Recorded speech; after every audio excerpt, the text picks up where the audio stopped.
Good evening, friends, and welcome to Storytime for Adults. Stories post the fourth Monday of every month, and in certain months or season, we may possibly see some extra stories produced as well. So, we are into the month of May, almost halfway through the year. Much like most months so far, there is a culturally significant tie-in for our stories tonight, but I'm going to do things a little differently this month and bury the lead. We'll get to what we are reading in Hawaii soon enough, but first, we need to talk about who we are reading and what their literary contributions to the world were. No, I am not going to mention this author's most significant works and period of writing until we get to them chronologically.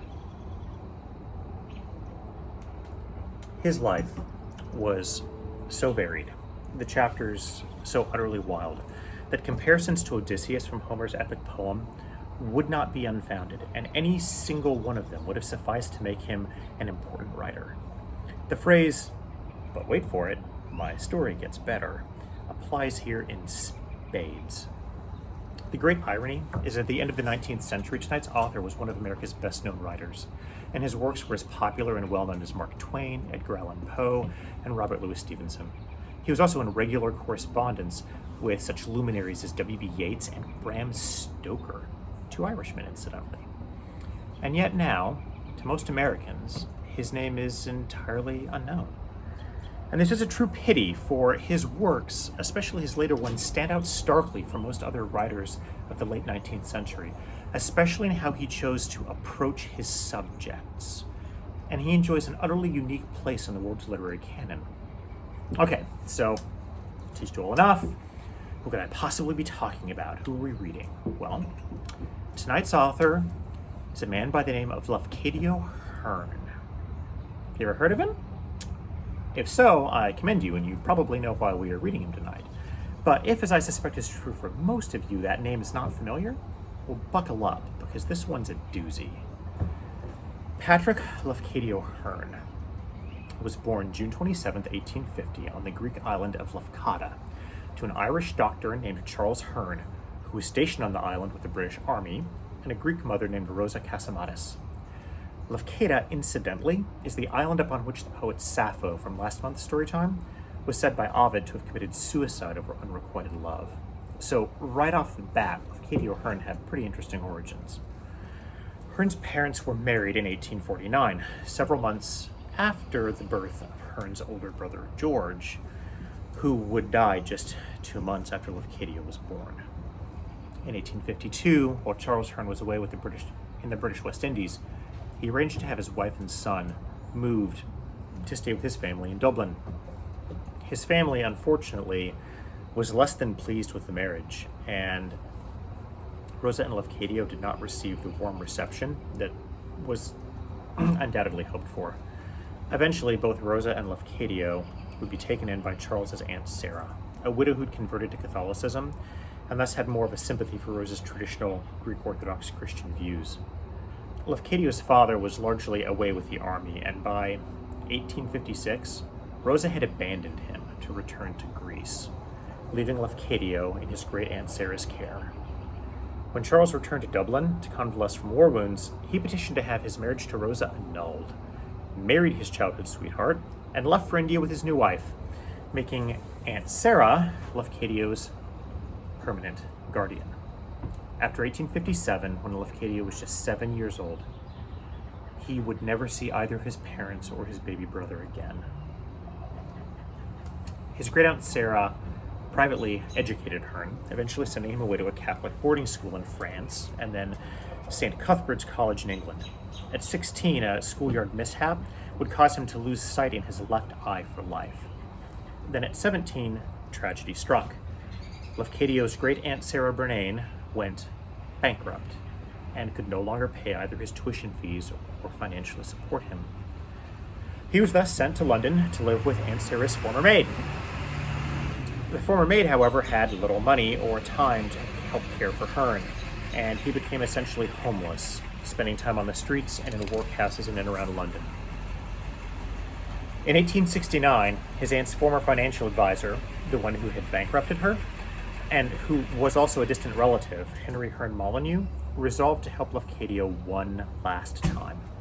He gave him a one-way ticket to America, and then eventually Cincinnati, Ohio, with instructions to find Molyneux's sister, who he claimed would support him. When Hearn arrived, however, the relative literally gave him $5 and wished him luck. Lafcadio Hearn was 19, blind in one eye, mostly destitute, thousands of miles away from anything resembling a support network, and with no local contacts. Eventually, he began writing for the Cincinnati Enquirer, a failing newspaper that Hearn's lurid writings of local crimes around the city largely helped to save.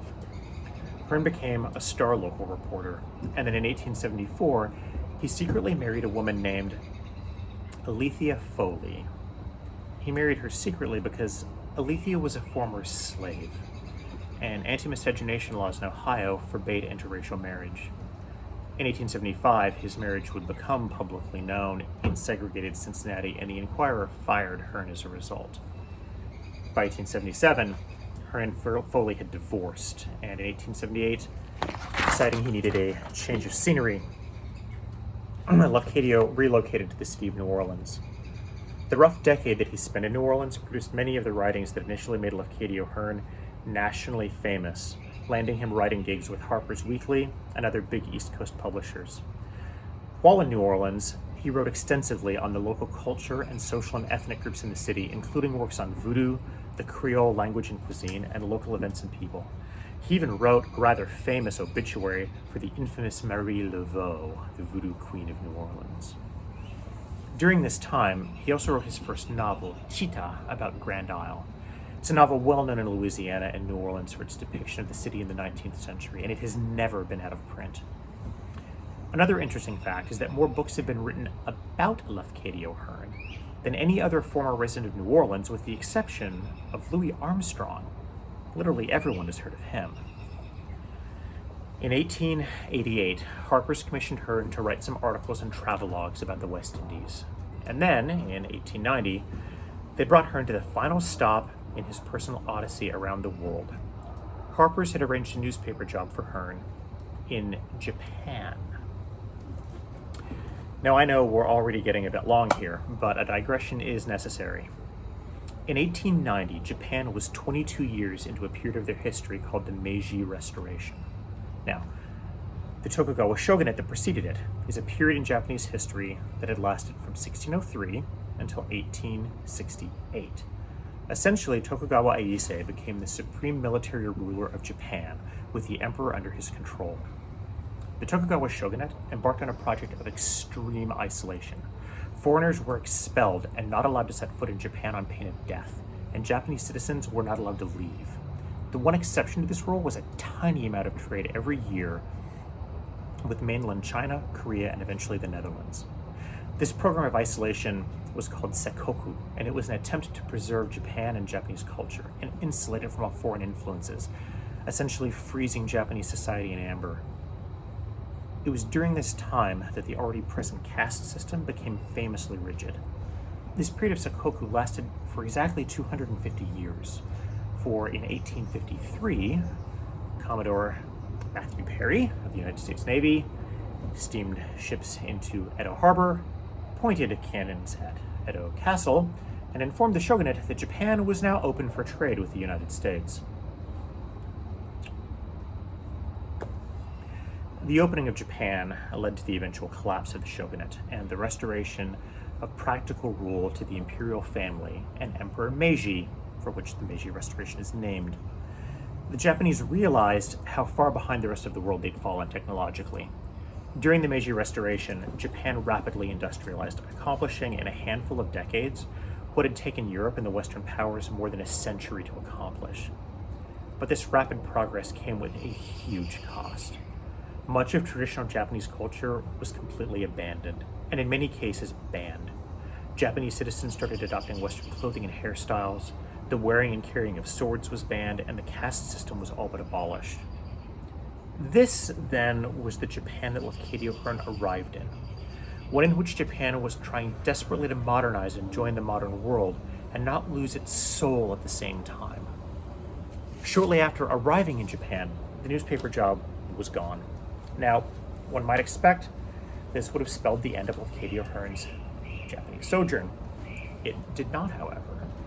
He managed to secure a position teaching at a school, And then, within 16 months of arriving in Japan, he had become a Buddhist and married a divorcee named Koizumi Setsuko. Now, Setsuko came from a samurai caste family, and thus Lafcadio being allowed to marry into the family was, especially in the 19th century, to say the least, remarkable. Hearn would go on to become an official citizen of Imperial Japan, being formally adopted by his wife's family, and take the name Koizumi Yakumo in 1896. He engaged in many literary projects, including becoming a major translator of Guy de Maupassant from the French. But what he ultimately became most famous for, and what we are reading him for tonight, is his extensive writings about his adopted home of Japan.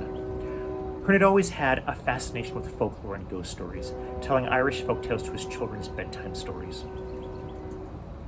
He turned that fascination to his adopted home and its pre-Meiji era culture, folklore, and traditions. Hearn's writings were all in English and written for a Western audience. His publisher was still in America, and Hearn managed to give the West one of its very first glimpses into a society and culture that had previously been walled off from the world for centuries.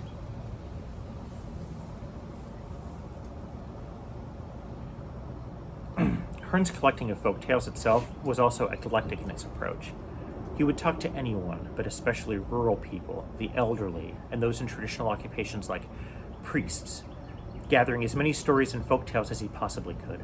His wife Setsu helped him as well, scouring Tokyo's secondhand bookstores for old works of superstition, folklore, and mythology that were being rapidly discarded by a society that was hell-bent on modernizing at all costs. She would bring these books home, translate the stories into English, and recite them to her husband, which he would then dutifully retell. Lafcadio Hearn, now Koizumi Yakumo, had 4 children with his wife, and continued teaching and writing right up until his death, at the early age of 54, in 1904, from heart failure.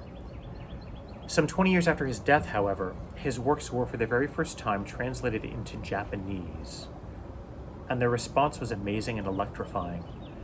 By the 1920s, many in Japanese society were becoming disillusioned and critical of the loss of aspects of Japanese culture during the period of the Restoration. And here was a foreigner who had become a Japanese citizen, retelling them their own stories, and not retelling them as some Western ethnographer would, but telling the stories straight and on their own terms. Lafcadio Hearn, as Koizumi Yakumo, had helped to preserve some parts of Japanese culture that no local had thought worth writing down at the time. There's certainly commentary in the stories written by Hearn to help a Western audience understand the stories in their context, but none of it has the superior colonialist air that so many writers from that period had. Lafcadio Hearn's stories are still taught in many Japanese schools today, and while he has garnered some criticism from Westerners for exoticizing Japan, it's worth noting that this is not a criticism that the Japanese themselves have ever had of him, and his writing is still much beloved in his adopted country. So this is why we are reading Lafcadio Hearn today. I know it has been a bit of a long story to get here, and I apologize for that. Tonight, we are reading some traditional Japanese folktales, first published in English in America in 1904, by a Greco-Irish American citizen who eventually became a Japanese citizen. And the tie-in is this: May is Asian American and Pacific Islander Heritage Month. So, tonight, we will be reading a couple of traditional Japanese stories as related by Lafcadio Hearn, ne Koizumi Yakumo. So, both stories will be from a short story collection entitled Kwaidan, and published the year he died. Kwaidan roughly translates as ghost story or horror story, and I will get to the reason that we're reading ghost stories later, but I promise that it's on theme. Our first story is titled The Story of Nashi Hoichi, and his is a well-known story, and Hoichi an exceptionally well-known figure in Japanese folklore. So, without further ado, you'll have waited more than long enough. The story of Nashi Hoichi from Kwaidan by Lafcadio Hearn. More than 700 years ago, at Danno-ura in the Straits of Shimonoseki, was fought the last battle of the long contest between the Heike, or Terra clan, and the Genji, or Minamoto clan. There, the Heike perished utterly, and with their women and children, and their infant emperor likewise, now remembered as Entoku Tenno, and that sea and shore have been haunted for 700 years. Elsewhere, I told you about the strange crabs found there, called Heke crabs, which have human faces on their backs, and are said to be the spirits of the Heke warriors. But there are many strange things to be seen and heard along that coast. On dark nights, thousands of ghostly fires hover above the beach, or flit above the waves, pale lights which the fishermen call onibi, or demon fires. And whenever the winds are up, a sound of great shouting comes from that sea, like a clamor of battle. In former years, the Heke were much more restless than they are now. They would rise about ships passing in the night and try to sink them, and at all times they would watch for swimmers to pull them down. It was in order to appease those dead that the Buddhist temple Amadaji was built at Akamagaseki, or Shimonoseki. The town is also known by the name of Bakan. A cemetery was also made close by, near the beach, and within it were set up monuments inscribed with the names of the drowned emperor and of his great vassals, and Buddhist services were regularly performed there on behalf of the spirits of them. After the temple had been built and the tombs erected, the Heke gave less trouble than before, but they continued to do queer things at intervals, proving that they had not found their perfect peace. Some centuries ago, there lived at Akamagaseki a blind man named Hoichi, who was famed for his skill in recitation and in playing upon the biwa. There's a footnote here. The biwa, a kind of four-stringed lute, is chiefly used in musical recitation. Formerly, the professional minstrels who recited the Heke monogatari and other tragical histories were called biwahoshi, or lute priests. The origin of this appellation is not clear, but it is possible that it may have been suggested by the fact that lute priests, as well as blind shampooers, had their heads shaved like Buddhist priests. The biwa is played with a kind of plectrum called a bachi, usually made of horn. From childhood, he'd been trained to recite and to play, and while yet a lad, he'd surpassed his teachers. As a professional biwahoshi, he became famous chiefly by his recitations of the history of the Heke and the Genji, and it is said that when he sang the song of the Battle of Dan no Ura, even the goblins could not refrain from tears. At the outset of his career, Hoichi was very poor, but he found a good friend to help him. The priest of the Amadaji was fond of poetry and music, and he often invited Hoichi to the temple to play and recite. Afterwards, being much impressed by the wonderful skill of the lad, the priest proposed that Hoichi should make the temple his home, and this offer was gratefully accepted. Hoichi was given a room in the temple building, and in return for food and lodgings, he was required only to gratify the priest with a musical performance on certain evenings when otherwise disengaged. One summer night, the priest was called away to perform a Buddhist service at the house of a dead parishioner, and he went there with his acolytes, leaving Hoichi alone in the temple. It was a hot night, and the blind man sought to cool himself on the veranda before his sleeping room. The veranda overlooked a small garden in the rear of the Amadaji. There, Hoichi waited for the priest's return and tried to relieve his solitude by practicing upon his biwa. Midnight passed, and the priest did not appear. But the atmosphere was still too warm for comfort within doors, and Hoichi remained outside. At last he heard steps approaching from the back gate. Somebody crossed the garden, advanced to the veranda, and halted directly in front of him. But it was not the priest. A deep voice called the blind man's name abruptly and unceremoniously, in the manner of a samurai summoning an inferior. Hoichi!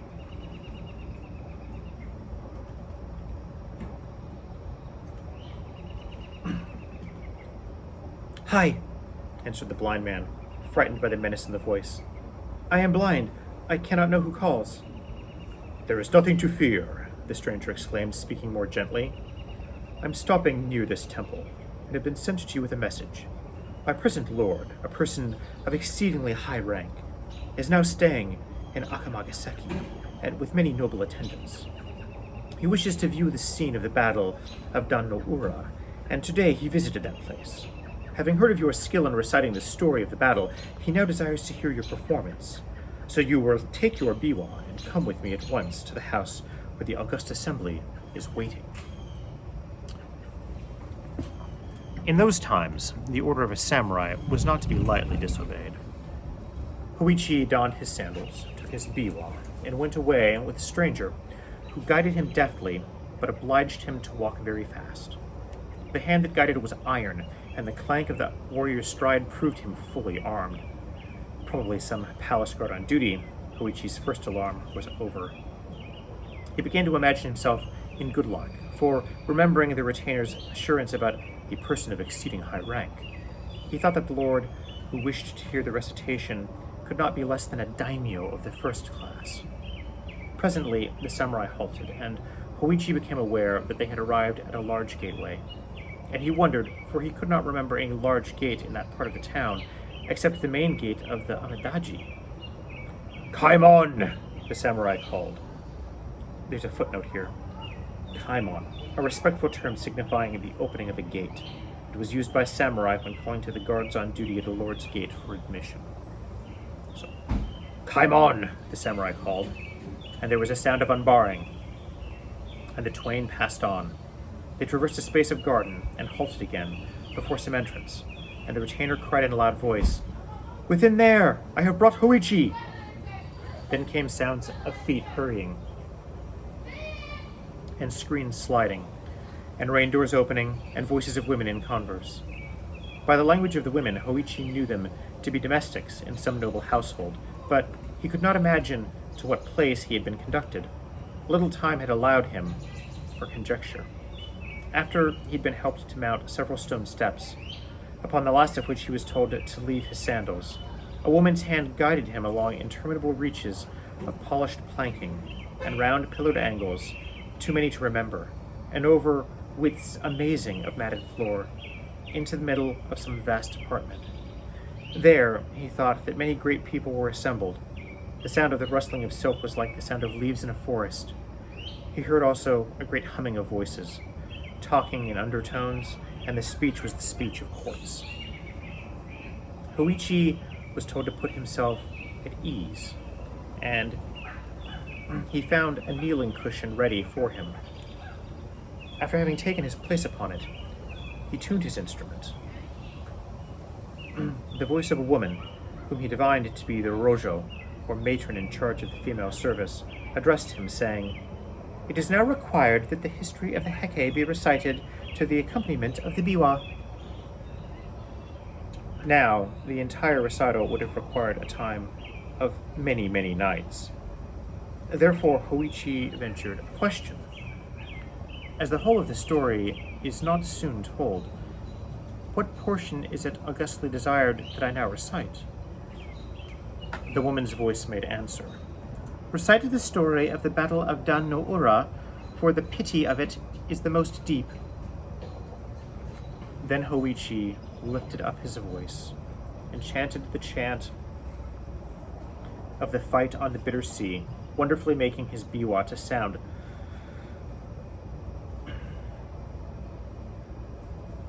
like the straining of oars, and the rushing of ships, and the whir and the hissing of arrows, the shouting and trampling of men, the crashing of steel upon helmets, the plunging of the slain in the flood. And to left and right of him, in the pauses of his playing, he could hear voices murmuring praise. "How marvelous an artist! Never in our own province was playing heard like this. Not in all the empires there another singer like Hoichi." Then fresh courage came to him, and he played and sang yet better than before, and a hush of wonder deepened about him. But when at last he came to tell the fate of the fair and helpless, the piteous perishing of the women and children, and the death leap of Nuno Ama with the imperial infant in her arms, then all the listeners uttered together one long, long, shuddering cry of anguish, and thereafter they wept and wailed so loudly and so wildly that the blind man was frightened by the violence and grief that he had made. For much time, the sobbing and the wailing continued, but gradually the sounds of lamentations died away, and again, in the great stillness that followed, Hoichi heard the voice of the woman whom he supposed to be the rojo. She said, "Although we had been assured that you were a very skillful player upon the biwa, and without an equal in recitative, we did not know that anyone could be so skillful as you have proved yourself tonight. Our Lord has been pleased to say that he intends to bestow upon you a fitting reward. But he desires that you shall perform before him once every night for the next 6 nights, after which time he will probably make his august return journey. Tomorrow night, therefore, you are to come here at the same hour. The retainer who tonight conducted you will be sent for you. There is another matter of which I have been ordered to inform you. It is required that you shall speak to no one of your visits here during the time of our Lord's august sojourn in Akamagaseki, as he is traveling incognito. He commands that no mention of these things be made. You are now free to go back to your temple." After Hoichi had duly expressed his thanks, a woman's hand conducted him to the entrance of the house, where the same retainer who had before guided him was waiting to take him home.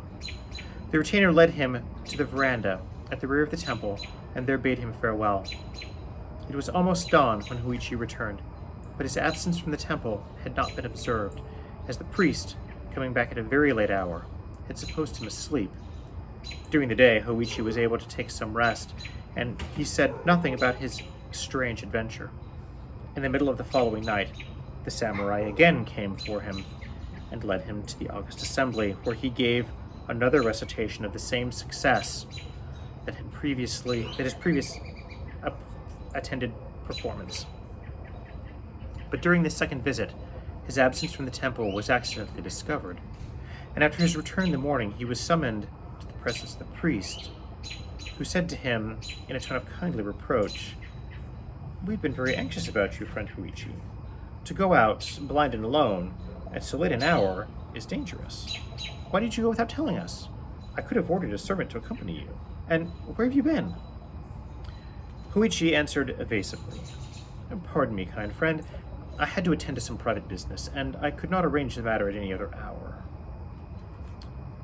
The priest was surprised rather than pained by Hoichi's reticence. He felt it to be unnatural and suspected something wrong. He feared that the blind lad had been bewitched or deluded by some evil spirits. He did not ask any more questions, but he privately instructed the men servants of the temple to keep watch upon Hoichi's movements and to follow him in case that he should again leave the temple after dark.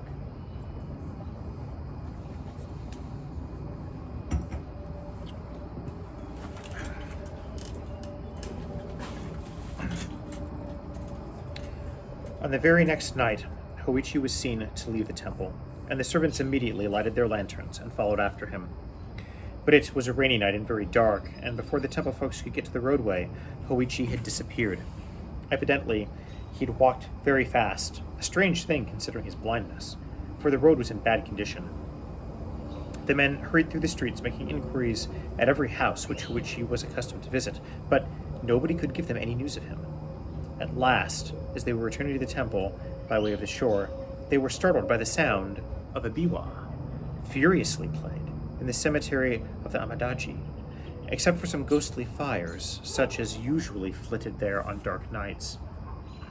All was blackness in that direction.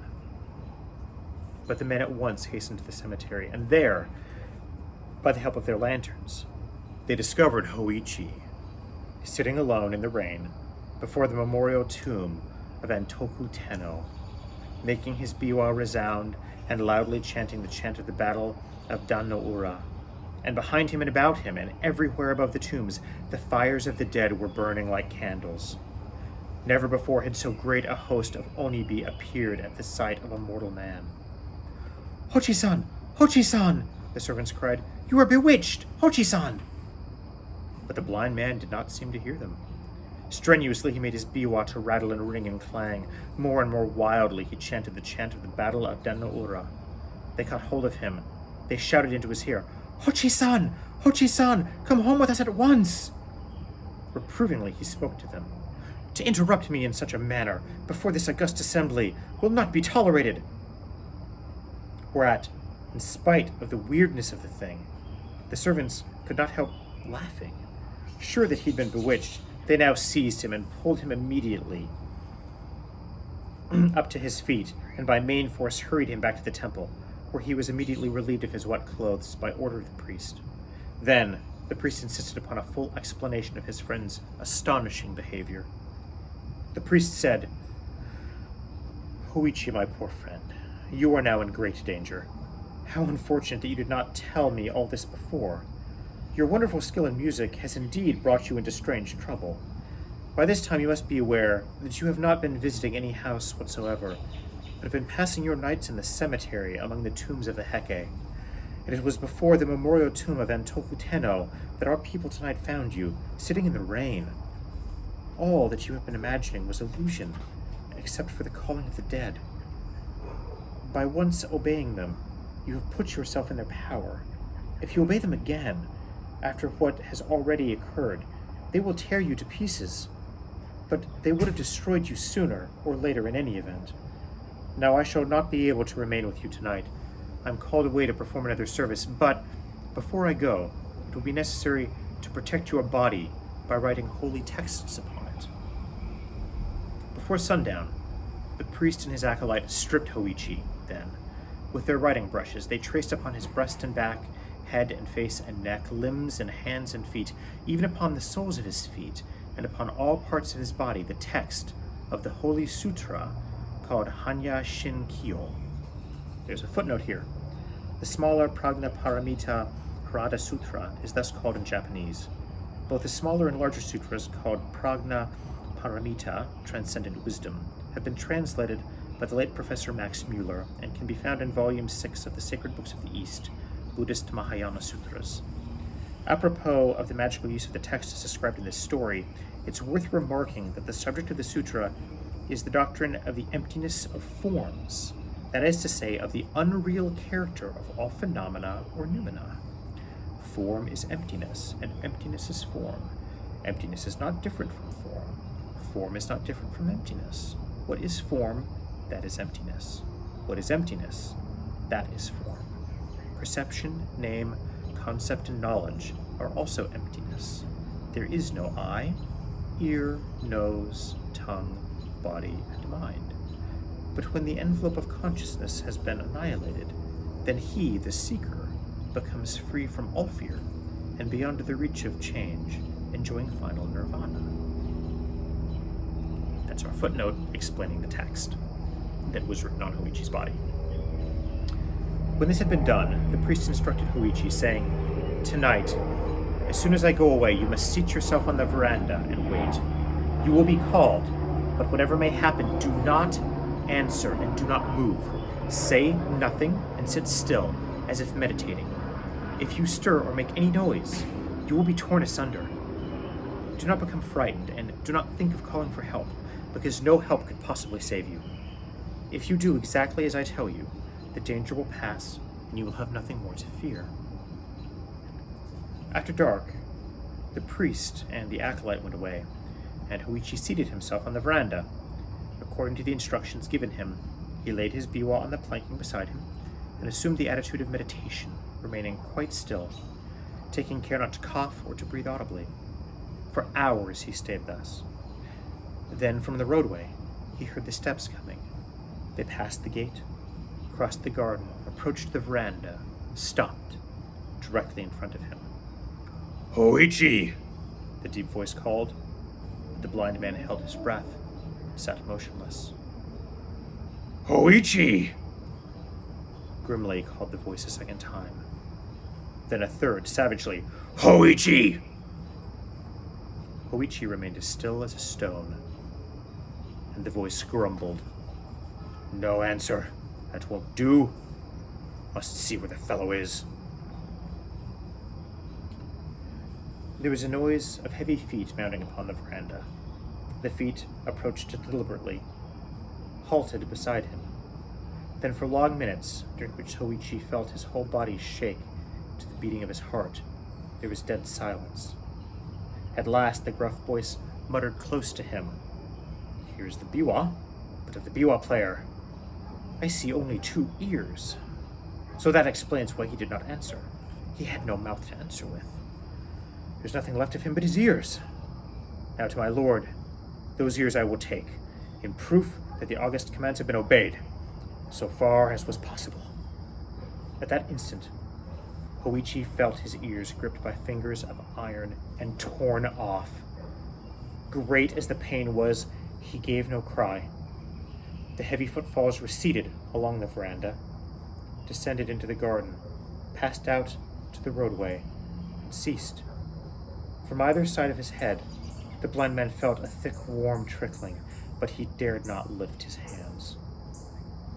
Before sunrise, the priest came back. He hastened at once to the veranda in the rear, stepped and slipped upon something clammy, and uttered a cry of horror, for he saw by the light of his lantern that the clamminess was blood. But he perceived Hoichi sitting there, in the attitude of meditation, with the blood still oozing from his wounds. "My poor Hoichi!" cried the startled priest. "What is this? You've been hurt!" At the sound of his friend's voice, the blind man felt safe. He burst out sobbing and tearfully told his adventure of the night. Poor Hoichi," the priest exclaimed. "Oh, my fault. My very grievous fault. Everywhere upon your body the holy text has been written, except upon your ears. I trusted my acolyte to do that part of the work, and it was very, very wrong of me not to have made sure that he had done it. Oh, the matter cannot now be helped. We can only try to heal your hurts as soon as possible. Cheer up, friend. The danger is now well over. You will never again be troubled by those visitors." With the aid of a good doctor, Hoichi soon recovered from his injuries.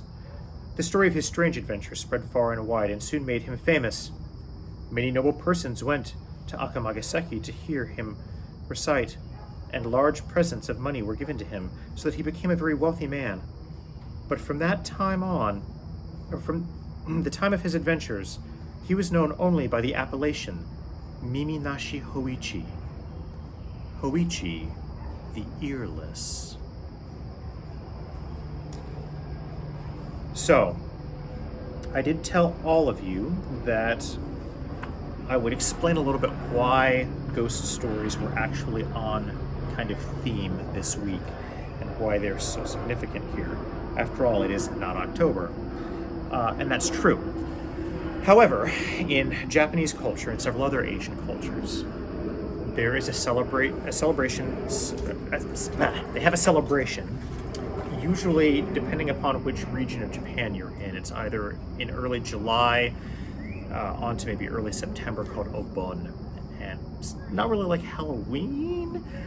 It's more similar to the Hispanic celebration of Dia de los Muertos. But essentially, it is their festival for the dead, and it takes place for them in the summertime. And of course, thus, in the spring, leading up to Obon, and during the summertime, they read ghost stories. And one of the reasons that ghost stories also were so important to Lafcadio Hearn is they did a good job of illustrating to him the difference in mindset between Japan and the West, and how they viewed their own relationship between the living and the dead. It's worth remembering that the indigenous religion of Japan is Shinto, and then of course Buddhism is very common there, and both of those religions have very different views of the place of people in the cosmos. Buddhism, of course, embraces the idea of reincarnation, people reincarnating as different beings, not just people. And so death and ghosts and all these other creatures sit in a different place and conception of the world to the Japanese. And this mindset was absolutely fascinating to Lafcadio Hearn, and he found that it was very well illustrated in these stories.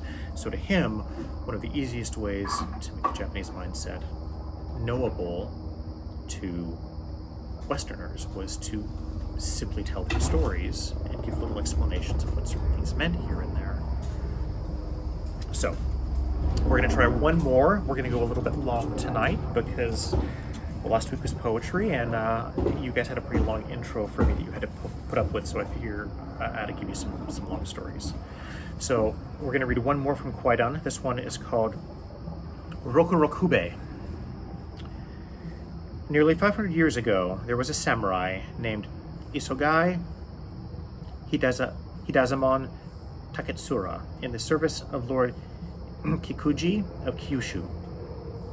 this Isogai had inherited from many warlike ancestors a natural aptitude for military exercises and extraordinary strength.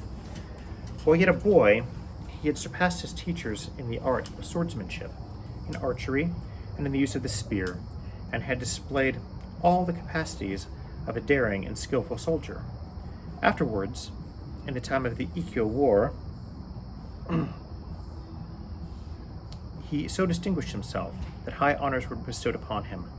But when the house of Kikuji came to ruin, Isogai found himself without a master. He might easily have obtained service under another daimyo, but as he had never sought distinction for his own sake alone, and as his heart remained true to his former lord, he preferred to give up the world. So he cut off his hair and became a traveling priest, taking the Buddhist name of Kwarayo, but always under the koromo of the priest. That's the upper part of a Buddhist priest's robe. But always under the koromo of the priest, Kwarayo kept warm within him the heart of the samurai. And as in other years he had laughed at peril, so now also he scorned danger, and in all weathers and all seasons he journeyed to preach the good law in places where no other priest would have dared to go. For that age was an age of violence and disorder, and upon the highways there was no security for the solitary traveler, even if he happened to be a priest. In the course of his first journey, Kwarayo had occasion to visit the province of Kai. One evening, as he was traveling through the mountains of that province, darkness overcame him in a very lonesome district, leagues away from any village.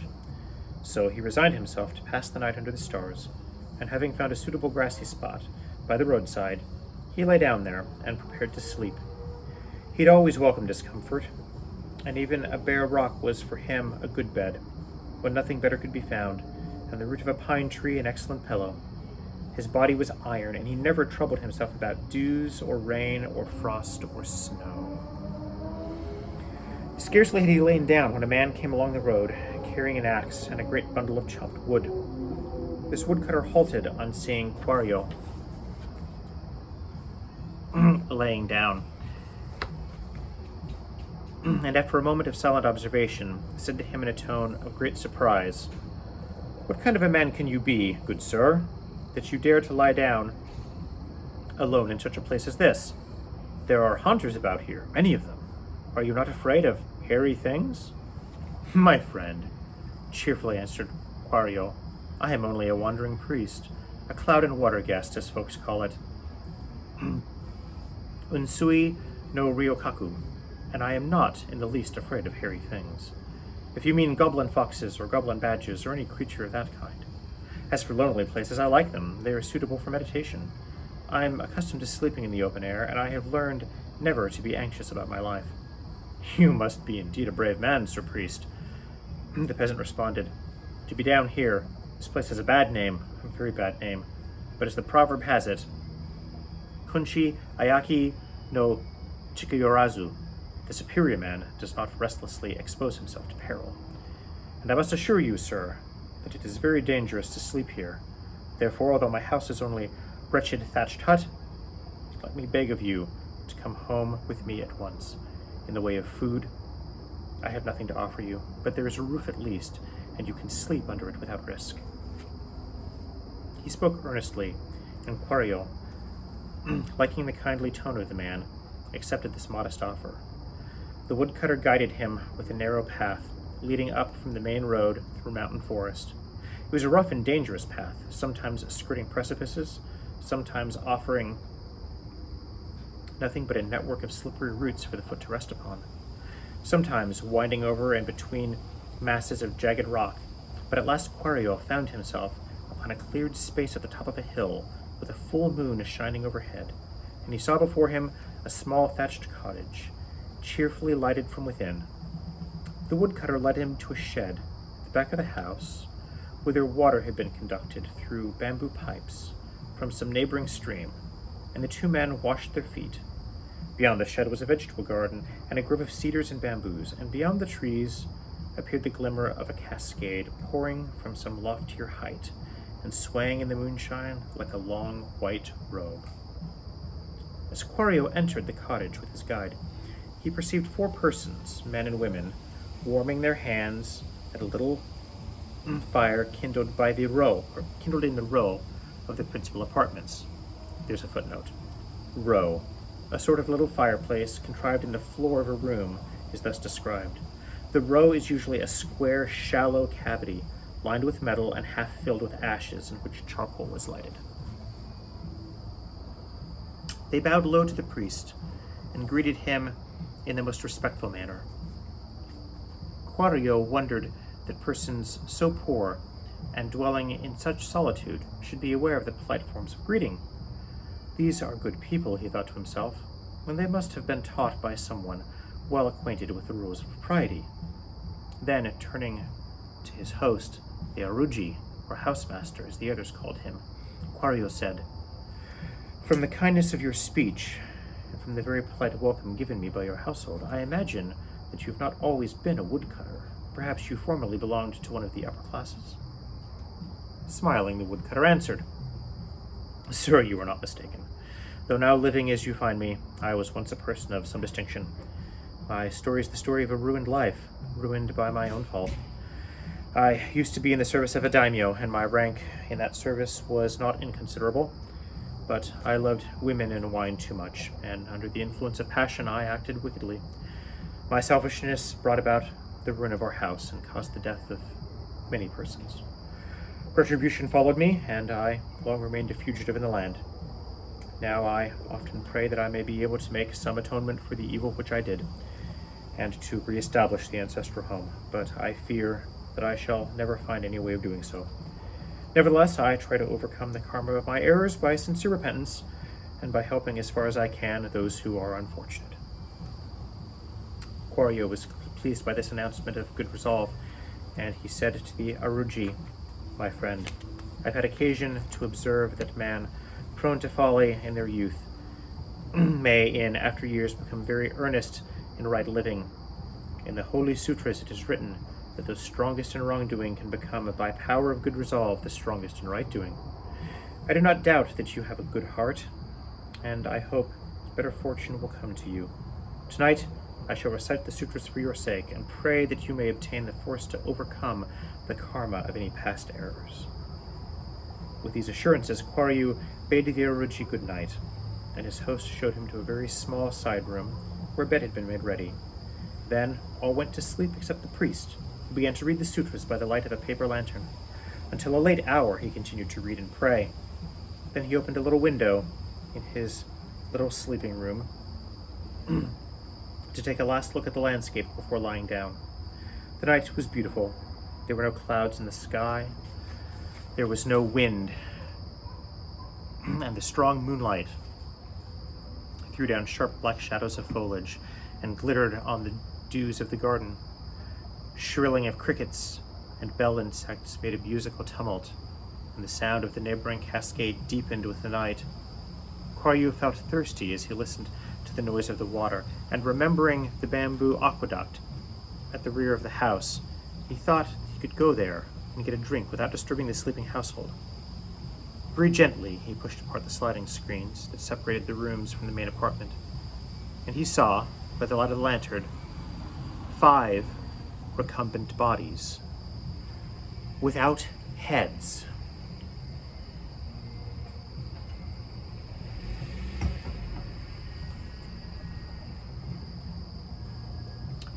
For one instant, he stood bewildered, imagining a crime, but in another moment he perceived that there was no blood, and that the headless necks did not look as if they had been cut.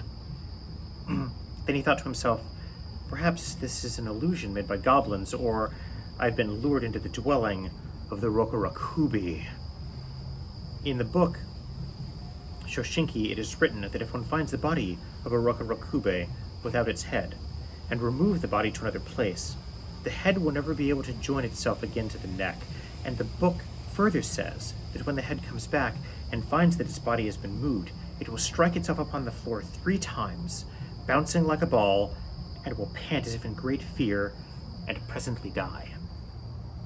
Now, if these be Rokurokube, they mean me no good, so I shall be justified in following the instructions of the book. He seized the body of the Uruji by the feet, pulling it to the window, and pushed it out. Then he went to the back door, which he found barred, and he surmised that the heads had made their exit through the smoke hole in the roof, which had been left open. Gently unbarring the door, he made his way to the garden and proceeded with all possible caution to the grove beyond it. He heard voices talking in the grove, and he went in the direction of the voices, stealing from shadow to shadow until he reached a good hiding place. Then, from behind a trunk, he caught sight of the heads, all 5 of them, flitting about and chatting as they flitted. They were eating worms and insects which they found on the ground or among the trees. Presently, the head of the Uruji stopped eating and said, "Ah, that traveling priest who came tonight. How fat all his body is. When we have eaten him, our bellies will be well filled. I was foolish to talk to him as I did. It only set him to reciting the sutras on behalf of my soul. To go near him while he's reciting would be difficult, and we cannot touch him so long as he's praying. But as it is now nearly morning, perhaps he's gone to sleep. One of you go to the house and see what the fellow is doing." Another head, the head of a young woman.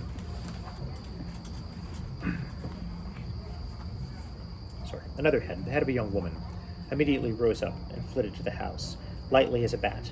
After a few minutes, it came back and cried out huskily in a tone of great alarm, "That traveling priest is not in the house! He's gone! But that is not the worst of it.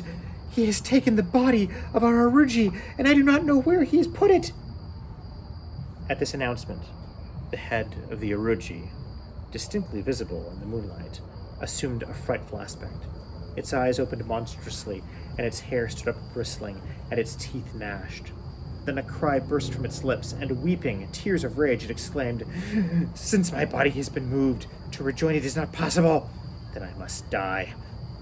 And all through the work of that priest. Before I die, I will get at that priest. I will tear him, I will devour him, and there he is! Behind that tree! Hiding behind that tree! See him? The fat coward!" In the same moment, the head of the Uruji, followed by the other 4 heads, sprang at Quario. But the strong priest had already armed himself by plucking up a young tree, and with that tree he struck the heads as they came, knocking them from him with tremendous blows. 4 of them fled away, but the head of the Uruji, though battered again and again, desperately continued to bound at the priest, and at last caught him by the left sleeve of his robe. Quario, however, as quickly gripped the head by its topknot and repeatedly struck it. It did not release its hold, but it uttered a long moan, and thereafter ceased to struggle. It was dead, but its teeth still held the sleeve, and for all his great strength, Quario could not force open the jaws.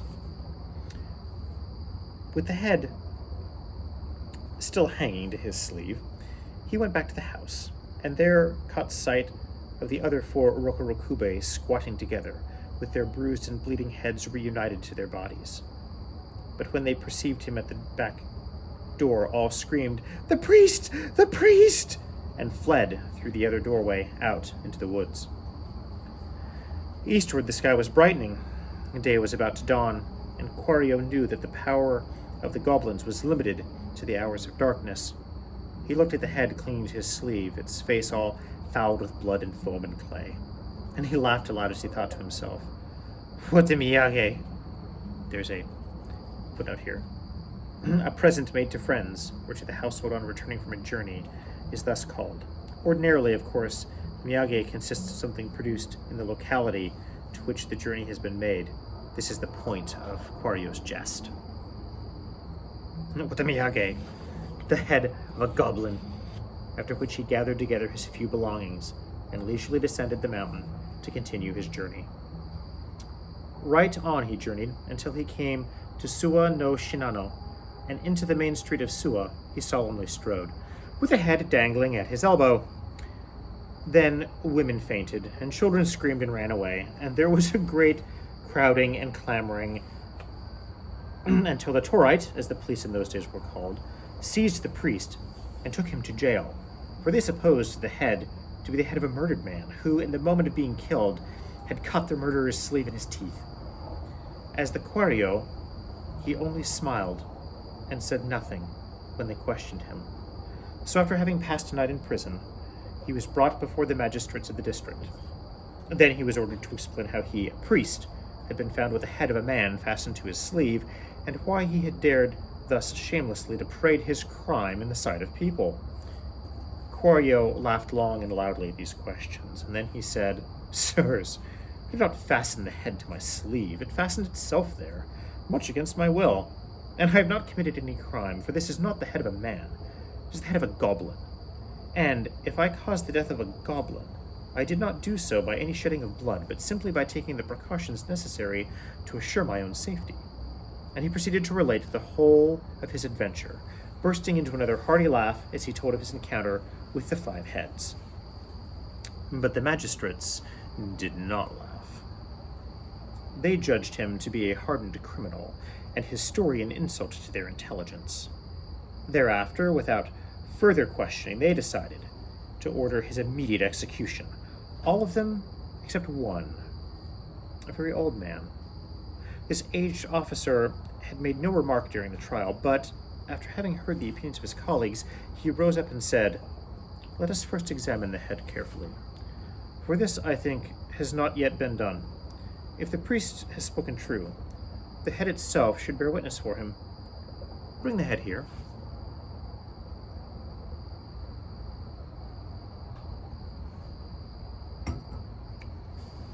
So the head, still holding in its teeth the kimono that had been stripped from Quario's shoulders, was put before the judges. The old man turned it round and round, carefully examining it, and discovered on the nape of its neck several strange red characters. He called the attention of his colleagues to these, and also bade them observe that the edge of the neck nowhere presented the appearance of having been cut by any weapon. On the contrary, the line of leverance was smooth as the line in which a falling leaf detaches itself from the stem. Then said the elder, "I am quite sure that the priest told us nothing but the truth. This is the head of a Rokurokube. In the book Nanho Ibutsi Shi, it is written that certain red characters can always be found upon the nape of the neck of a real Rokurokube. These are the characters. You can see for yourselves that they have not been painted. Moreover, it is well known that such goblins have been dwelling in the mountains of the province of Kai from very ancient times. But you, sir," he exclaimed, turning to Quario, "what sort of sturdy priest may you be? Certainly you have given proof of a courage that few priests possess, and you have the air of a soldier rather than a priest. Perhaps you once belonged to the samurai class?" "You have guessed rightly, sir," Quario responded. "Before becoming a priest, I long followed the profession of arms, and in those days I never feared man or devil. My name then was... I know I'm going to butcher this, guys, I'm sorry. Isogai Hidezamon Taketsura of Kyushu. There may be some among you who remember it." At the mention of that name, a murmur of admiration filled the courtroom, for there were many peasants present who remembered it, and Quaru immediately found himself among friends instead of judges. Friends anxious to prove their admiration by fraternal kindness. With honor, they escorted him to the residence of the daimyo, who welcomed him and feasted him and made him a handsome present before allowing him to depart. When Quaryu left Suya, he was as happy as any priest is permitted to be in this transitory world. As for the head, he took it with him, jockishly insisting that he intended it for a miyagi. And now it only remained to tell what became of the head. A day or two after leaving Suya, Quaryu met with a robber, who stopped him in a lonesome place and bade him strip. Quaryu at once removed his koromo and offered it to the robber, who then first perceived what was hanging in the sleeve. Though brave, the highwayman was startled. He dropped the garment and sprang back. Then he cried out, "You! What kind of a priest are you? Why, you're a worse man than I am. It is true that I have killed people, but I've never walked around with anybody's head fastened to my sleeve. Well, Sir Priest, I suppose we have the same calling, and I must say, but I admire you. Now that head would be of use to me. I could frighten people with it. Will you sell it? You can have my robe in exchange for your kimono, and I will give you 5 ryu for the head.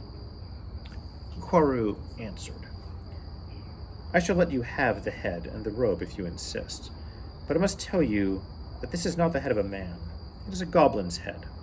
So if you buy it, and have any trouble in consequence, please remember that you were not deceived by me. What a nice priest you are, exclaimed the robber. You kill man and jest about it. But I am really in earnest. Here's my robe, and here's the money. Now, let me have the head. What is the use of joking? Take the thing, said Kwaryu. Was not joking. The only joke, if there be any joke at all, is that you were fool enough to pay good money for a goblin's head. And Kwaryu, laughing loudly, went upon his way. Thus the robber got the head and the koromo. And for some time he played goblin priest upon the highways, but reaching the neighborhood of Suwa, he there learned the true story of the head, and he then became afraid that the spirit of the Rokurokube might give him trouble. So he made up his mind to take back the head to the place from which it had come, and to bury it with its body. He found his way to the lonely cottage in the mountains of Kai, but nobody was there, and he could not discover the body. Therefore he buried the head by itself in the grove beside the cottage, and he had a tombstone set up over the grave, and he caused a segaki service to be performed on behalf of the spirit of the Rokurokube, and that tombstone, known as the Tombstone of the Rokurokube, may be seen, at least so the Japanese storytellers declare, even unto this day. So, those were our stories for this evening, for the month of May, for Storytime for Adults. I hope you have enjoyed this. If you did, leave us a comment down below. Share if you would like. If you didn't like it, leave us a comment down below. Let us know. And I hope you have a wonderful rest of your evening, and I hope to see you next time.